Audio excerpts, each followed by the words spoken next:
On a aussi la possibilité de décaler les éléments dans une grille en utilisant la classe offset-x, donc qui permet de faire n, enfin x colonnes de décalage à gauche. Par exemple, ici, on a un élément donc sur 12 colonnes qui prend 4 positions largeur. Ici aussi, et vous voyez que celui-là a un offset de 4, donc on a un vide de 4. On va voir un peu comment ça se passe à partir, toujours le même principe, d'un exemple pour mettre ça en œuvre. Alors je vais reprendre l'exemple précédent où j'avais mes trois articles qui occupaient chacun 4 colonnes. Et puis celui-là, par exemple, je veux vouloir le décaler à partir de la gauche de 4 colonnes supplémentaires. Donc je vais faire un offset de 4. Voilà. Et puis donc le résultat, toujours le même principe, donc je vais reprendre évidemment l'exemple suivant, le 0302.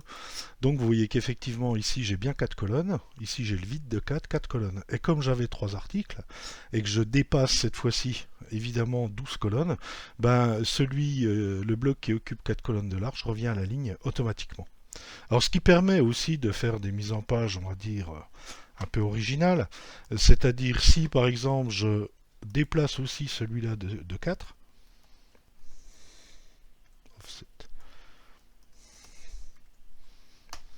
donc voilà, ça permet de faire des mises en page sous cette forme-là, qui sont évidemment toujours le même principe, responsive.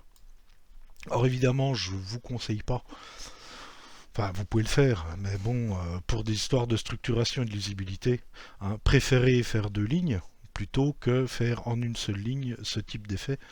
Surtout si par exemple on peut imaginer d'avoir une liste et une ligne sur deux, la première ligne vous mettez ça, la deuxième ceci, la troisième sous cette forme-là, la quatrième cela. Effectivement, préférez utiliser des lignes cohérentes. Ceci à chaque fois que vous allez à la ligne, à un moment donné, vous risquez de vous y perdre facilement.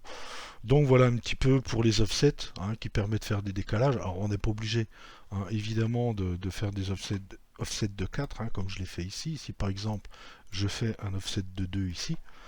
Donc là ça va un peu changer la mise en forme. Vous voyez qu'ici cette fois-ci j'ai deux colonnes de décalage.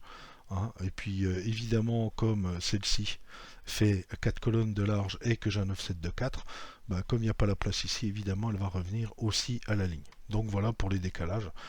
Mais préférez, quand vous faites des décalages, les faire que sur une seule ligne, avoir une totalisation de 12 parce que vous risquez de vous perdre très très facilement dans ce genre de manipulation.